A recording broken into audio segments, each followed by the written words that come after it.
तो आज का टॉपिक है परिवर्तन, तो जिसको अंग्रेजी में वेरिएशन बोला जाता है। चलो जानते हैं कि परिवर्तन क्या चीज़ है। आम जिंदगी में ऐसा देखा जाता है कि कभी कभी एक राशि के बढ़ने पर दूसरा राशि भी बढ़ता है, या फिर एक के घटने पर दूसरा भी घटता है। जैसे उदाहरण के तौर पर मान लो आदमी की संख्या और एक आदमी का को लगने वाला चावल। मान लो एक आदमी एक दिन में 100 ग्राम चावल खाता है, तो दो आदमी कितना खाएगा? 200 ग्राम। 5 आदमी कितना खाएगा? 500 ग्राम। 1000 आदमी कितना 10 आदमी कितना खाएगा? 1000 ग्राम। तो यहाँ पर देखा जा रहा है, देखो इससे हम अगर कम करेंगे तो कम हो जाएगा। तो एक चीज़ बढ़ रहा है तो दूसरा चीज़ भी बढ़ रहा है, एक के बढ़ने पर दूसरा भी बढ़ रहा है। तो ऐसी राशियों में अगर ध्यान से अगर देखा जाए तो हम लोग यहाँ देखते हैं कि ये जो दोनों का अनुपात जो है हमेशा सेम है। अनुपात बोलने का मतलब है, मान लो इसको हम लोग अगर x बोलते हैं, इसको अगर y बोलते हैं, तो x बट्टा y का मान जो यहाँ पर क्या निकलता है? 1/100। यहाँ पर कितना निकलेगा? वो भी 1/100 ही निकलेगा, क्योंकि 2/200 मतलब काट देंगे तो बनेगा 1/100। तो ये हर जगह में 5/500 का मान भी 5 से 500 कटेगा तो 1/100। तो हर समय ये 1/100 ही हो रहा है। तो अब हम इसका परिभाषा जान लेते हैं। परिभाषा को हम लोग बोल सकते हैं यहाँ से कि कोई भी दो चल राशि इस तरह से संबंधित हो कि दोनों का भागफल बोले या फिर अनुपात बोले एक अशून्य स्थिरांक हो। जैसे कि इस मामले में ये 1/100 है, अलग अलग मामले में अलग अलग हो सकता है। तो ऐसी राशियों को हम लोग बोलते हैं सरल परिवर्तन में है, अर्थात ऐसी दो राशि x और y में सरल परिवर्तन है, ये बोलते हैं। तो इसको साधारण तौर पर x/y बराबर क्या होगा? अशून्य स्थिरांक। इसको हम लोग अगर k मान लेते हैं, जो क्या है? अशून्य स्थिरांक। तो इसको हम लोग बोलते हैं सरल परिवर्तन में है। तो इसको हम लोग लिखा जाता है शॉर्टकट में x परिवर्तन y। तो इस परिवर्तन के चिन्ह को हटाने का तरीका क्या होगा? x बराबर k y, जहां पर k एक अशून्य स्थिरांक होगा। तो यह परिवर्तन का है।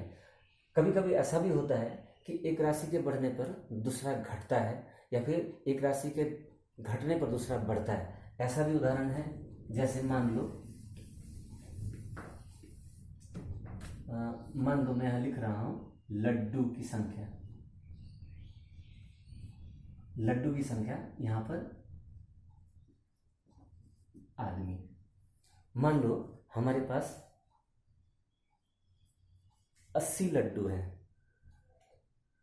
एक आदमी अगर खाएगा तो कितना करे खा सकता है? 80 का 80 खा सकता है। लेकिन अगर आदमी की संख्या 2 हो जाए तो एक को कितना मिलेगा? 40। 80/2 अर्थात 40 मिलेगा। अगर यही चीज़ मान लो 5 हो गया तो कितना करके मिलेगा? तो 5 से 80 को भाग देने से होता है 16। ठीक इसी प्रकार अगर 10 लोगों में बांट दिया जाए तो कितना मिलेगा? 8 करके मिलेगा। तो यहाँ पर देखो, एक के बढ़ने पर दूसरा घट रहा है। ऐसा संबंध अगर दो चीज़ों में अगर हो तो इसको हम लोग बोलते हैं विलोम परिवर्तन में है। जैसे मान लो हम लोग अगर इसको x और इसको y अगर मानते हैं, तो यहाँ पर ध्यान से अगर देखा जाए तो प्रत्येक संबंध में x और y में, x और y के प्रत्येक मान में अगर देखा जाए तो गुणनफल जो है सब बराबर है। जैसे 1 × 80 80, 2 × 40 80, 5 × 16 80, 10 × 8 ये भी 80। तो यहाँ पर क्या, x और y का गुणनफल स्थिर है। तो इस तरह से अगर दो चल राशि अगर संबंधित हो तो हम लोग बोलते हैं x और y में विलोम परिवर्तन है। इसको लिखा जाता है x परिवर्तन 1/y। और यहाँ पर भी बिल्कुल वही परिवर्तन का चिन्ह को हटाने का तरीका क्या होगा? x बराबर k × 1/y, इसलिए xy बराबर k, जहाँ पर k क्या है? अशून्य स्थिरांक है। तो अब जो सवाल हमको बनाने को मिलता है, यहाँ पर तुमको कुछ शॉर्ट क्वेश्चन मिलेगा जहाँ पर x और y का क्रम से मान दिया होगा। तुमको बताना पड़ेगा कि ये सरल परिवर्तन में है या विलोम परिवर्तन में है या फिर परिवर्तन में है कि नहीं, कैसे परिवर्तन में है, शून्य स्थिरांक का मान कितना होगा, ऐसा सवाल तुमको मिल सकता है। तो ऐसा सवाल मान लो तुम लोग किताब का 13 नंबर चैप्टर अगर देखो तो वहाँ पर देखो पहला प्रश्न है, मैं लिखता हूँ। पहला प्रश्न में लिखा हुआ है, देखो ए और बी से संबंधित मान दिए गए हैं। यहाँ पर चार्ट में मान दिया हुआ है। तो बोल रहे हैं, यहाँ पर प्रश्न है ए और बी के बीच कोई परिवर्तन संबंध हो तो ज्ञात करें, वह परिवर्तन स्थिरांक का मान लिखें। तो परिवर्तन संबंध है कि नहीं या कौन सा संबंध जानने का नियम है। सबसे पहले देख लो तुम लोग, दोनों का गुणनफल, ए और बी का गुणनफल का मान, ए और बी का मान हमेशा गुणनफल स्थिरांक है कि नहीं। अगर वो स्थिरांक अगर नहीं है तो फिर उनका भागफल या फिर अनुपात स्थिरांक है कि नहीं। तो ये एक दो देखने से पता चल जाएगा। जैसे कि हमारा अभी का जो प्रश्न है, इसमें ए का पहला मान है 25, दूसरा मान है 10, दोनों को गुना करेंगे तो कितना आएगा 250। ए का दूसरा मान है 30 और बी का दूसरा मान है 12, तो होता है 360। अगर अर्थात परस्पर दो मान जो है गुणनफल सेम नहीं आया, अर्थात स्थिरांक नहीं हुआ, तो ये विलोम परिवर्तन में नहीं है। गुणनफल अगर स्थिरांक अगर होता है तो विलोम परिवर्तन, तो गुणनफल तो नहीं है। तो हम लोग अब देखेंगे अनुपात 25/10 इसका अनुपात, 30/12 इसका अनुपात, 45/18 इसका अनुपात। हम लोग देखते हैं 5 × 5 = 25, 5 × 10 5/2, ठीक, 6 × 12 6 × 5 = 30, 5/2, 9 × 18 9 × 5 = 45, 5/2। अर्थात यहाँ पर प्रत्येक अवस्था में अनुपात का मान 5/2 5/2 5/2 आ रहा है। अर्थात कहने का मतलब है दोनों का अनुपात अगर स्थिरांक हो, तो मैंने पहले ही बताया कि ऐसा अगर हो तो ये जो ए और बी जो है ये सरल परिवर्तन संबंध में है। ठीक है, तो यहाँ पर वही लिखना पड़ेगा कि ए और बी के बीच कोई परिवर्तन संबंध है तो कैसा संबंध है, इसलिए हम लोग लिखेंगे A/B बराबर स्थिरांक, जो कि इस मामले में कितना है 5/2 है। तो हम लोग लिखेंगे इसलिए ए और बी में सरल परिवर्तन संबंध है या परिवर्तन है, इतना लिखने से काफ़ी है। तो ऐसे सवालों में हम लोग यही काम करेंगे कि गुणनफल अगर स्थिरांक हो तो बोलेंगे विलोम परिवर्तन है, अगर अनुपात अगर स्थिरांक अगर हो तो हम लोग बोलेंगे सरल परिवर्तन में। यह तुमको शॉर्ट क्वेश्चन बनाने का तरीका, ऐसा तुम्हारा दूसरा तीसरा सवाल मिलेगा तुमको। तो मैं अब तुमको बताने जा रहा और एक जिसको हम लोग बोलते हैं यौगिक परिवर्तन का सिद्धांत। ये यौगिक परिवर्तन का सिद्धांत क्या है? यौगिक परिवर्तन का सिद्धांत बोलता है कि मान लो दो चल राशि है, तीन चल राशियों में अगर x फिर y है, x परिवर्तन y है, जब z स्थिर हो,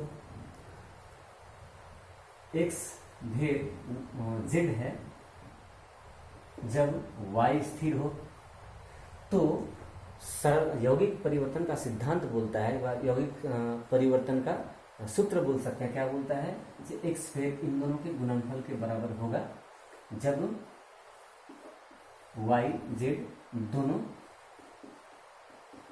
परिवर्तनशील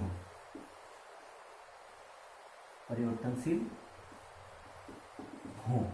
तो ये है तुम्हारा यौगिक परिवर्तन का सूत्र या फिर सिद्धांत। तो इससे भी संबंधित सवाल हमको मिलेगा और हम लोग ऐसा संबंध हम लोग फिजिकल साइंस में मिल चुका है। जैसे बॉयल्स लॉ जो था, P ये था, लगाया गया आयतन जो है लगाया गया बल का विलोमानुपाती होता है, वहाँ पर शब्द था एक। तो ऐसा ठीक उसी प्रकार से चार्ल्स लॉ या फिर ऐसे करके था ये V1/T, फिर चार्ल्स लॉ था चार्ल्स लॉ था T, तापमान के बढ़ाने पर आयतन भी बढ़ेगा, किस अनुपात में बढ़ेगा वो तो पता था उस समय। तो इन दोनों को साथ में लिखे यौगिक परिवर्तन के सिद्धांत के अनुसार हम लिखते थे 1/P अर्थात T/T। तो ऐसा हम लोग फिजिकल साइंस में पढ़ चुके हैं यौगिक परिवर्तन का सिद्धांत। तो अब हम लोग जाते हैं सवाल में। सवाल में यहाँ पर देखो, तुम लोगों में पहला सवाल बनाता हूँ 5 का 1 नंबर। बनाने का तरीका देखो, यहाँ पर लिखा हुआ है, देखो x भेद y हो तो हमको x प्लस वाई भेद x माइनस वाई दिखाना है, ये होगा। तो एक बात बता दूँ, एक छोटा सा x भेद, तो x परिवर्तन y अगर दिया हुआ है और अन्य दो राशि परिवर्तन संबंध में है, ये अगर प्रमाण करना हो तो याद रखोगे कि यहाँ पर अगर इतना बड़ा इतना, तो इसको नीचे लाना, अर्थात कहने का मतलब हमको मान निकालना पड़ेगा x प्लस वाई बट्टा x माइनस वाई। इसका मान अगर हम लोग स्थिरांक दिखा दें तो प्रमाणित हो जाएगा। तो उसके लिए हमको थोड़ा सा काम करना पड़ेगा, क्योंकि मैं पहले बोलता x परिवर्तन y है, तो x बराबर क्या हो जाएगा, हम लोग लिख सकते हैं ky, जहाँ k क्या है, एक अशून्य स्थिरांक है, यहाँ लिखना पड़ेगा कि एक अशून्य स्थिरांक है। तो हम लोग इस x का मान जो है यहाँ पर अगर बैठाएं तो क्या हो जाएगा, ky प्लस वाई बट्टा ky माइनस वाई। यहाँ पर ऊपर भी y कॉमन है तो बचेगा k प्लस 1, नीचे y कॉमन है k माइनस 1, यहाँ y कट जाएगा, बचेगा तुम्हारा k plus 1 by k minus 1। अब यहाँ पर ध्यान से देखो, k plus 1 k minus 1, k अगर एक अशून्य स्थिरांक अगर होगा तो k प्लस 1 भी अशून्य स्थिरांक है, एक जोड़ने से भी अशून्य स्थिरांक ही होगा, एक घटाने से भी स्थिरांक ही होगा। तो दो स्थिरांक का भागफल भी क्या होगा, एक स्थिरांक होगा। बराबर हम लोग k1 मान लेते हैं स्थिरांक, जहाँ k1 बराबर क्या है, k प्लस 1 बट्टा k माइनस 1, एक अशून्य स्थिरांक। तो मैं पहले बोल दिया कि x प्लस वाई बट्टा x माइनस वाई का मान अगर एक स्थिरांक अगर आ गया, इससे क्या प्रमाणित होता है, इसलिए हम लिख सकते हैं कि ऊपर वाला राशि परिवर्तन x माइनस वाई, ऐसा होता है, ऐसा हम लोग प्रमाण कर सकते हैं। तो एक सवाल और बना लेते हैं, 5 का 2 नंबर सवाल देखो, इम्पॉर्टेंट है इसलिए मैं बना रहा हूँ। 5 का 2 नंबर में लिखा है, देखो a परिवर्तन 1 बट्टा c परिवर्तन 1 बट्टा b होने से हमको प्रमाण करना है, a परिवर्तन b, ये हमको प्रमाण करना है। तो जो संबंध पहले से दिया हुआ है उसको पहले हम लोग इस चिन्ह को हटाते हैं, अर्थात बराबर लाते हैं इसके जगह में। तो यहाँ पर हम लोग लिख सकते हैं a बराबर k इंटू 1/c, लेकिन यहाँ पर भी हमको स्थिरांक लिखना है तो हम लोग k1 लिखते हैं अलग करने के लिए, अर्थात दोनों स्थिरांक अलग अलग हुआ। यहाँ पर भी लिख सकते हैं बराबर k2 बट्टा b, इसको एक नंबर दे देते हैं, इसको एक नंबर दे देते हैं।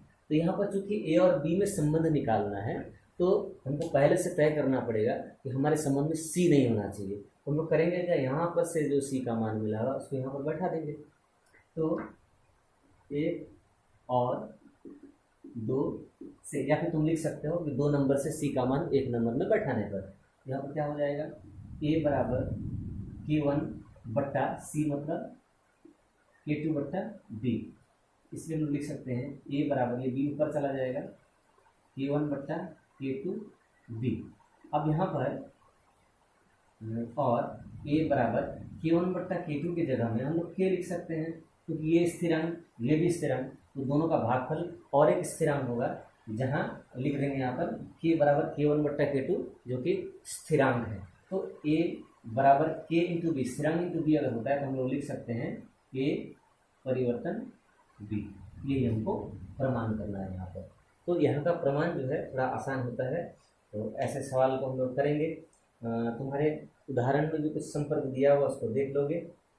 अब मैं करता हूँ यौगिक परिवर्तन के सिद्धांत से बनने वाले एक सवाल बनाता हूँ। पहले छोटा सा एक सवाल देख लेते हैं, हम लोग पहला वाला सवाल ही लेते हैं। देखो लिखा हुआ है 3 का 1 नंबर में, पहले छोटा सा सवाल बनाते हैं। यौगिक परिवर्तन के सिद्धांत के आधार पर लिखा हुआ है, देखो 3 का 1 नंबर में लिखा है, विपिन चाचा की टैक्सी 25 मिनट में 14 किलोमीटर जाती है। समान गति से टैक्सी चलाकर 5 घंटे में वे कितनी रास्ता जाएंगे, उसे परिवर्तन का उपयोग कर ज्ञात करें। अब तुमको एक बात बता दूं, यहाँ पर क्या है, समय है और दूरी है। तो समय और दूरी में किस प्रकार का संबंध हमको जान लेना पड़ेगा। तो यहाँ पर देखो, हम लोग जानते हैं कि मान लो कोई व्यक्ति ज़्यादा समय तक चलेगा तो ज़्यादा दूर जाएगा, अर्थात समय के बढ़ने पर दूरी भी बढ़ेगी। तो इन दोनों में एक के बढ़ने पर दूसरा भी असर पड़ता है, तो कैसा संबंध हुआ, तो दोनों में सरल परिवर्तन हुआ। ठीक है, परिवर्तन संबंध। तो यहाँ पर देखो हम लोग लिखेंगे, यहाँ पर एक समय दिया हुआ है 25 मिनट, दूसरा दूरी दिया हुआ है 14 किलोमीटर, तीसरा समय दिया हुआ 5 घंटा। इसको मिनट में अगर बदले तो 5 मिनट 60 मिनट अर्थात 300 मिनट। तो हम लोग को निकालना है कि कितना दूरी तय करेगा, दूरी कितना होगा।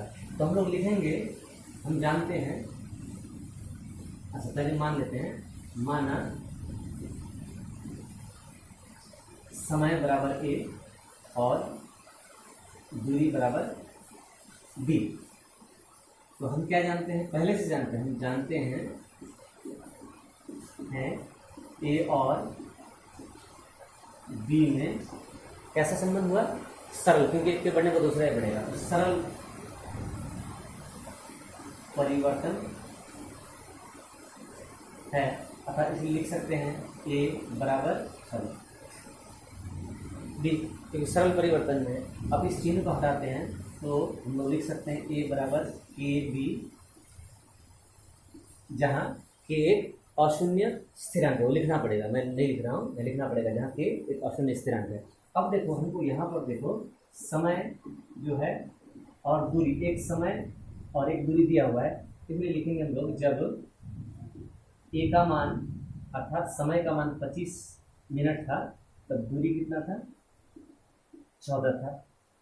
तो इसको हम लोग यहाँ बैठाते हैं, इसलिए a बराबर a का मान है 25, यहाँ यहीं पर बैठाएंगे 25 बराबर k इंटू 14, इसलिए यहाँ से हमको k का मान मिल गया 25/14। अब 25/14 अगर हम लोग यहाँ बैठा देते हैं तो हमको मिलता है, इसलिए a बराबर 25/14 b। अब यहाँ पर इस संबंध से हमको निकालना है कि कितना दूरी तय करेगा अगर समय 300 हो। तो मैं यहाँ पर मिटा देता हूँ, तो बाद में देख लेना। अब देखो, अब हमको मालूम है a बराबर कितना है, 300, यहाँ लिखा था बराबर 300, तो 300 मिनट दिया हुआ है, तो b कितना होगा यहाँ से पता चल जाएगा। हम लोग यहाँ पर a का मान बैठेंगे, तो इसीलिए 300 बराबर 25/14 इंटू b, इसलिए b बराबर क्या होगा, 14 ऊपर आएगा 25 नीचे, अर्थात b बराबर हो जाएगा 300 गुना 14/25। तो 25 का पहाड़ा याद होगा तो 25 से काटेंगे, तुमको नहीं याद होगा तो 5 से काट लेना। 25 से कम 25, 25 गुना 50 अर्थात 12×48, 12×12=16। तो b का मान होगा 168। चूँकि b का इकाई अर्थात दूरी का इकाई किलोमीटर में है, तो उत्तर होगा तुम्हारा 168 किलोमीटर। ठीक इसी प्रकार से बड़ा सवाल तुमको मिलता है, तो मैं यहाँ से तुमको दिखाता हूँ। 8 नंबर सवाल देखो, 8 नंबर सवाल में लिखा हुआ है कि 15 कृषक 5 दिन में 18 बीघा जमीन में खेती कर पाते हैं।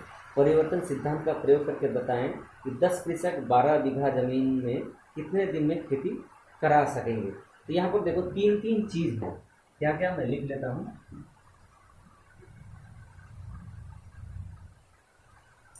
तो 3 चीज़ है तुम्हारा समय, दिन में दिया हुआ है, फिर है तुम्हारा कृषक, और तीसरा है जमीन जो कि बीघा में दिया हुआ है। तो यहाँ पर देखो पहला लाइन जो है लिखा हुआ है कि 15 कृषक 5 दिन में 18 बीघा जमीन जोत सकते हैं लिखा हुआ है। तो तुमको प्रश्न किया है कि 10 कृषक को 12 बीघा जमीन जोतने में कितना दिन लगेगा। तो चूंकि हमको ये चाहिए दिन, तो इस दिन के साथ हमको इसका भी संपर्क जानना पड़ेगा, इसका भी परिवर्तन संबंध जानना पड़ेगा। कैसा संबंध है? तो हम लोग जानते हैं कि समय और कृषक में कैसा संबंध है। कृषक का संख्या अगर बढ़ाएंगे किसी जमीन को जोतने में मान लो, तो समय कम लगेगा। अर्थात कृषक जितना ज़्यादा होगा समय उतना कम लगेगा। तो कहने का मतलब है कृषक और समय में कैसा संबंध हुआ? विलोम संबंध हुआ। यही लिखना पड़ेगा। ठीक इसी प्रकार इसमें क्या संबंध है? अर्थात समय को बढ़ाएंगे, ज़्यादा समय होगा तो ज़्यादा जमीन जोता जाएगा। तो समय और जमीन में जो है ये सरल परिवर्तन है। इसी चीज़ को हमको लिखना पड़ेगा। तो हम लोग पहले मान लेते हैं, माना ए हुआ समय बराबर ए, कृषक बराबर बी और जमीन बराबर हम लोग सी मान लेंगे। तो लिखना पड़ेगा हमको, हम जानते हैं, क्या जानते हैं? समय और कृषक में विलोम परिवर्तन। इसमें हम लिख सकते हैं, सॉरी समय है ए, 1/b हो जाएगा क्योंकि विलोम संबंध है दोनों में, विलोम परिवर्तन। ठीक उसी प्रकार से फिर समय और जमीन में सरल परिवर्तन है।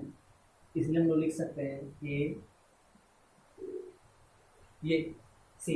तो अब ध्यान से देखो, ये 1 नंबर, ये 2 नंबर। तो इसीलिए हम लोग यौगिक परिवर्तन के सूत्र के अनुसार, यौगिक परिवर्तन के अनुसार के सिद्धांत के अनुसार, बस सूत्र के अनुसार, कुछ भी लिखने से होगा, सूत्र द्वारा हम लोग लिख सकते हैं कि ए इससे भी परिवर्तन में, ए इससे भी परिवर्तन में लिख सकते हैं हम लोग, ए C/D लिख सकते हैं। तो यहाँ से हमको मिलता है, इस चिन्ह को हटाने के लिए हम लोग एक अशून्य स्थिरांक लाएंगे, C/D। इसको एक नंबर डाल देते हैं, 3 नंबर। अब क्या करेंगे हम लोग, ये मैं मिटा देता हूँ यहाँ पे, अगर ये रहे, यहाँ लिखता हूँ।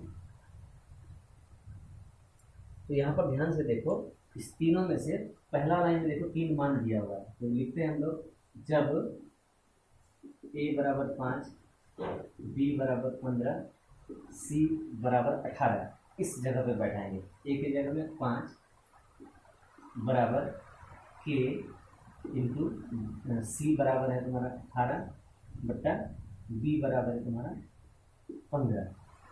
तो यहाँ से 3 × 15, 3 × 18, 3 × 15 और 5 × पहले इसको कर लेते हैं 6K/5 बराबर 5।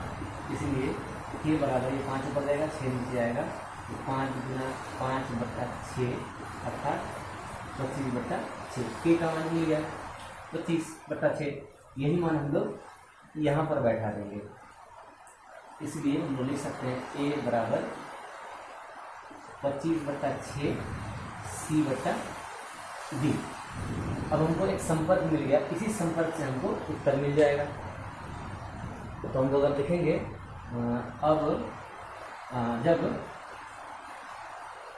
अब 2 मान दिया हुआ है, कृषक का मान और जमीन का मान दिया हुआ है। कृषक मतलब B बराबर दिया हुआ है 10, C बराबर दिया हुआ है 12। ये मान जब हम लोग यहाँ पर है, इसीलिए हम लोग यहाँ पर मान बैठा देंगे। 25 × C बराबर 12 हुआ, 6 × B बराबर तुम्हारा 10 हुआ। अब यहाँ से हमको A का मान मिले, 6 × 12, 2 × 10, 5 × 25 अर्थात 5। तो यही हुआ 5।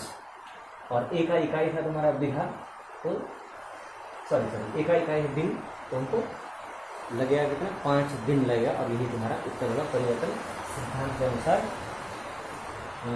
वैसे यहाँ पर बहुत सारा सवाल है, सॉफ्ट क्वेश्चन भी है, सॉफ्ट क्वेश्चन वगैरह बहुत आसान होगा तुमको। अब जैसे मैं एक छोटा सा उदाहरण लेता हूँ, 16 नंबर सवाल में देखो, 16 का ए नंबर में बहुविकल्पी प्रश्न में यहाँ लिखा हुआ देखो, x परिवर्तन 1/y होने से 4 ऑप्शन दिया, इसमें से कौन सा होगा, उसको देखने के लिए मैं देखो सिद्धांत के बारे में तुमको जानकारी अगर है तो वो सवाल आसानी से बनने वाला है। यहाँ लिखा हुआ देखो, x परिवर्तन 1/y होने से 4 में से कौन होगा। तो पहले हम लोग यहाँ पर इस चिन्ह को हटाते हैं, हम लोग लिख सकते हैं इसको चिन्ह को हटाने से बराबर k इंटू 1/y, और ये इधर आएगा तो बन जाएगा xy बराबर k। तो k यहाँ पर लिखा है देखो, अब यहाँ तो k लिखा नहीं है, अब पहला वाला देखो x बराबर 1/y जो कि होगा नहीं, दूसरा वाला बराबर है 1/x, ये भी नहीं होगा, xy बराबर 1 ऐसा भी नहीं आया, xy बराबर अशून्य स्थिर, तो यही होगा xy बराबर अशून्य स्थिर, यही तुम्हारा बी नंबर इसका उत्तर होगा। ऐसे करके हम लोग छोटा छोटा प्रश्न है जो मान बैठाने पर निकल जाएगा, जिसकी चर्चा मैंने पहले की है, और इसमें ज़्यादा कुछ है नहीं। इसके बाद भी तुमको अगर कोई परेशानी होती है तो हमसे संपर्क करोगे मेरे व्हाट्सएप नंबर पर। Thank you.